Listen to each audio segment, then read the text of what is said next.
नमस्कार फ्रेंड्स, एक बार फिर से स्वागत है हमारे यूट्यूब चैनल में। आइए देखते हैं क्लास 10th एक्सरसाइज 2.2 का प्रश्न नंबर फर्स्ट क्या करना है।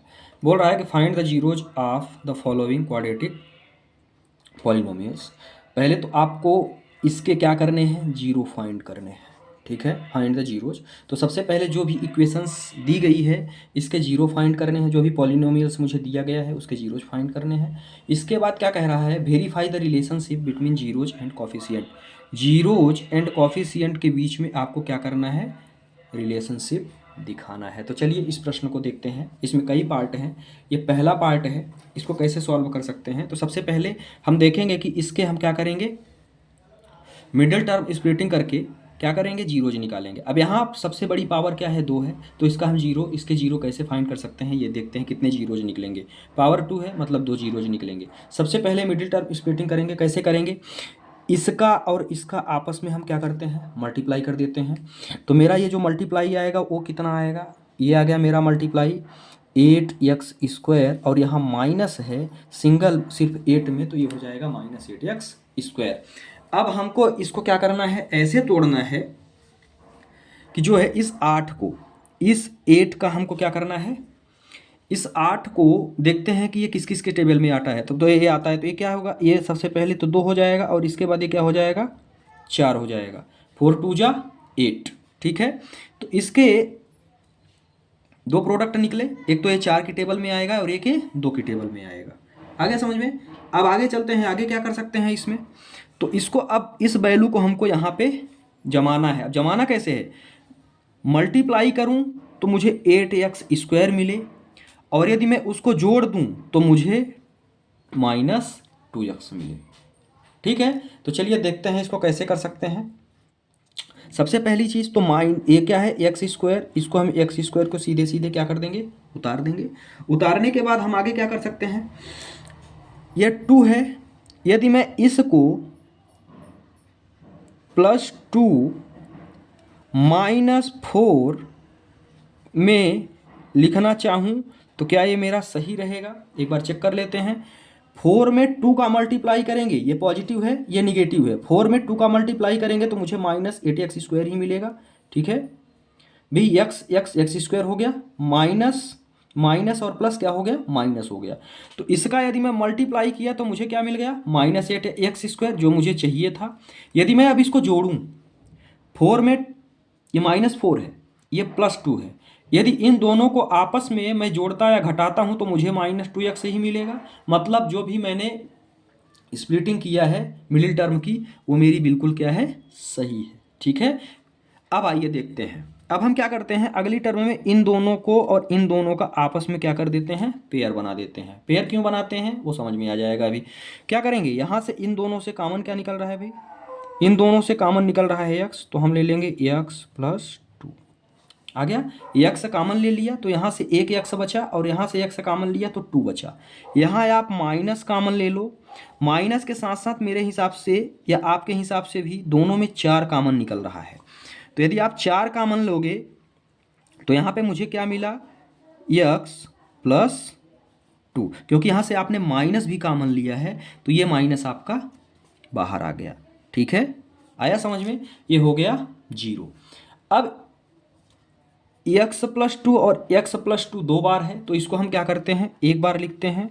तो ये मेरा हो गया x+2 और इसके बाद ये क्या बचा, ये बचा x-4 = क्या हो गया, 0 के। ठीक है, अब एक बार हम इसको 0 के बराबर कर देंगे, ये दोनों जीरोज हमको फाइंड करना है। तो एक बार इस टर्म को 0 के बराबर करेंगे और एक बार x-4 को हम 0 के बराबर करेंगे। यदि हम इन दोनों को 0 के बराबर करते हैं तो x बराबर मुझे क्या मिल गया, x बराबर मुझे मिल गया -2, जो कि पहली वैल्यू मुझे मिली, और दूसरा मुझे मिल गया x बराबर 4। ठीक है, ये दोनों जीरोज मुझे फाइंड हो गए। मतलब मुझे जो पहली चीज़ फाइंड करनी थी जीरोज, वो मेरे दोनों जीरोज मिल गए। कोई दिक्कत है यहाँ तक। अब चलिए देखते हैं। अब जो मेरा पहला जीरो फाइंड हुआ है उस, यदि मैं इसको अल्फ़ा और इसको मैं बीटा के नाम से बुलाता हूँ, ये मेरा अल्फ़ा है और ये मेरा बीटा है। अब हम इसी पेज में यहाँ पे वेरीफाई करने की बात कर रहा है कि कोफिशिएंट और जीरोज को आप क्या करिए, वेरीफाई करिए, है ना। अब वेरीफाई हम कैसे करेंगे, तो पहली चीज़ हमको पता है, फर्स्ट आपको इंट्रोडक्शन पार्ट में भी बताया गया है, सम ऑफ जीरोज। पहला क्या होता है, सम ऑफ जीरोज क्या होता है, alpha plus beta equal to किसके बराबर होता है, माइनस बी अपान ए के, है ना। माइनस बी अपान ए के, अल्फा बराबर कितना दिया हुआ है, -2, अल्फा बराबर मुझे कितना दिया हुआ है, -2, और बीटा बराबर मुझे कितना दिया हुआ है, 4। ठीक है, बीटा बराबर मुझे कितना दिया हुआ है, 4। ये किसके बराबर है, माइनस बी कहाँ आएगा, माइनस बी मतलब ये हो गया 2। ठीक है, बी का मान क्या है, 2। इसको हम किससे कंपेयर करेंगे, इसको हम करेंगे ax² plus bx plus c equal to 0 से। ये मेरी क्वाड्रेटिक इक्वेशंस की स्टैंडर्ड फॉर्म है। ठीक है, अब माइनस बी बोल रहा है तो माइनस बी का मान क्या है, -2 है। ठीक है, तो माइनस बी तो मतलब एक तो फार्मूले वाला और एक हो जाएगा -2, एक ये फार्मूले का माइनस और एक -2 ऑलरेडी अकेले है, और x² का जो कॉफिशिएंट है वो a की जगह पे क्या है, कुछ नहीं है, तो यहाँ पे क्या है, 1 है। ठीक है, तो ये क्या हो गया, अपान 1। कोई दिक्कत है यहाँ तक। अब इसको सॉल्व कर लो, क्या आ गया भाई, +4 में -2 घटाएंगे तो कितना आएगा, 2 आएगा। ठीक है, क्योंकि पॉजिटिव वैल्यू बड़ी बड़ी है।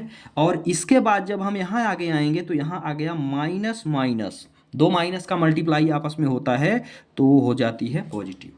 ठीक है, मतलब ये दोनों पक्ष मेरे क्या आ गए, बराबर आ गए। मतलब हमारी जो जीरोज फाइंड हमने किया था ये मैंने वेरीफाई कर दिया कि हाँ मेरे दोनों जीरोज हैं वो क्या है, सही है। ठीक है, चलिए इसके बाद दूसरा जो चीज़ हमको निकालना है इसी में वेरीफाई में, वो क्या निकालना है, product of zero, product of zeros.